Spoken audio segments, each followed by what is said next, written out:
महाराष्ट्र का एक इलाका, नाम है छत्रपति संभाजी नगर। और उसी छत्रपति संभाजी नगर में एक जगह पर वॉकिंग ट्रैक पर एक व्यक्ति की लाश पड़ी हुई थी। लोगों ने उस लाश को देखा और पुलिस वालों को इन्फॉर्म कर दिया। पुलिस वाले मौका वारदात पर पहुंच जाते हैं और जाकर देखते हैं कि वाकई में वहां पर एक लाश पड़ी हुई थी। लाश चारों तरफ से खून में लथपथ थी। जब पुलिस वालों ने उस लाश का मुआयना करा तो देखकर ऐसा लग रहा था कि जैसे उस व्यक्ति का किसी ने खून करा है, बहुत ज़्यादा बेरहमी से। उसके शरीर पर कटे हुए के कई जगहों पर निशान थे। अब पुलिस वालों ने उस व्यक्ति के बारे में कई सारे लोगों से कंफर्म करने की कोशिश करी, लेकिन उसके नाम और पते का किसी भी अंदाज में पता नहीं चल रहा था। अब कई सारे लोगों से बातचीत करने के बाद पुलिस वालों को पता चला कि मरने वाले का जो नाम है वो है गणेश दराखे। गणेश दराखे नाम का ये व्यक्ति अपनी पत्नी पारुल के साथ रहा करता था। अब पुलिस वालों ने पारुल से मिलने के बाद जब पारुल की हालत देखी तो पुलिस वालों के होश उड़ गए, क्योंकि पारुल का रो रो कर बहुत ज़्यादा बुरा हाल था। अब पुलिस वालों ने सबसे शुरू में उसकी लाश को, यानी गणेश दराखे की लाश को पोस्टमार्टम के लिए भिजवा दिया।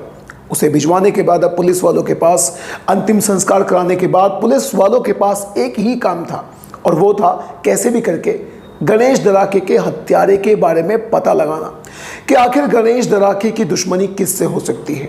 अब जब पुलिस वालों ने कई सारे लोगों से बातचीत करी, आजू बाजू में अपने कई सारे मुखबिरों को बिठा दिया, लेकिन किसी भी अंदाज का कोई भी क्लू पुलिस वालों को नजर नहीं आ रहा था। अब पुलिस वाले आजू बाजू के लोगों से बात कर रहे थे तो कुछ पड़ोसियों ने पुलिस वालों को बताया कि एक सोनू गायकवाड़ नाम का लड़का जो पारुल से बात करता है, यानी गणेश दराखे की पत्नी पारुल, और उससे बात करता है सोनू गायकवाड़ नाम का लड़का।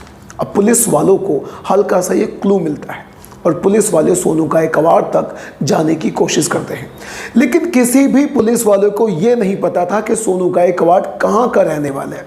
बस पुलिस वालों के दिमाग में एक बात आती है। एक पुलिस वाला अपने दरोगा से बोलता है कि क्यों ना हम इस पारुल के फ़ोन की कॉल डिटेल्स को एक बार निकाल लेते हैं। बस यहीं से वो पारुल के फ़ोन की कॉल डिटेल्स निकालते हैं, और पुलिस वालों ने जब कॉल डिटेल्स निकाली तो उनका शक बिल्कुल सही निकलता है। असल में पारुल की बात सोनू गायकवाड़ नाम के एक लड़के से बहुत ज़्यादा होती थी, और पिछले हफ्ते यानी 4 मई के आसपास सोनू गायकवाड़ ने न जाने कितनी बार पारुल से बातचीत करी थी। बस अब पुलिस वालों को सोनू गायकवाड़ पे शक होता है।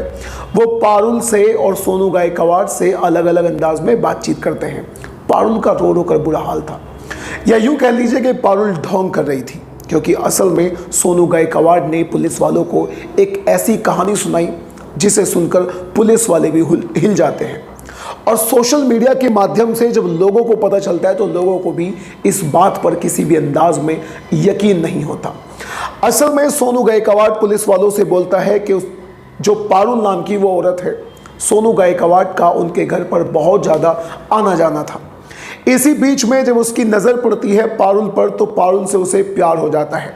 वो अपने प्यार का इजहार पारुल से कर देता है। उधर पारुल भी पूरी तरह से उसके प्यार में पड़ जाती है। इनकी मुलाकात होती है, आपस में संबंध बनते हैं।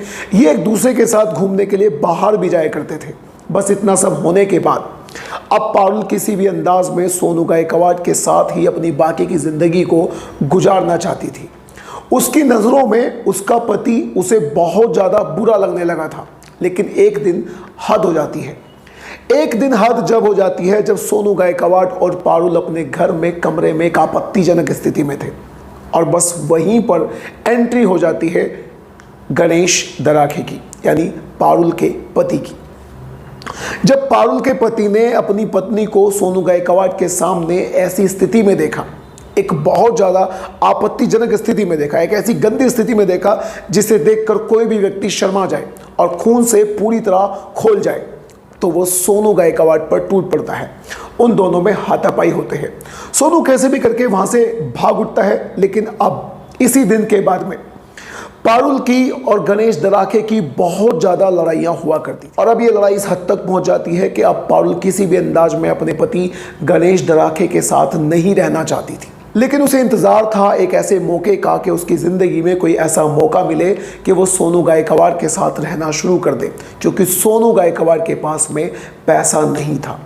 इसी बीच पारुल को पता चलता है कि जो उसका पति है वो अपने एक मकान को बेच रहा है और उसी मकान के एडवांस उनके घर में 8 लाख रुपए आकर रखे हुए।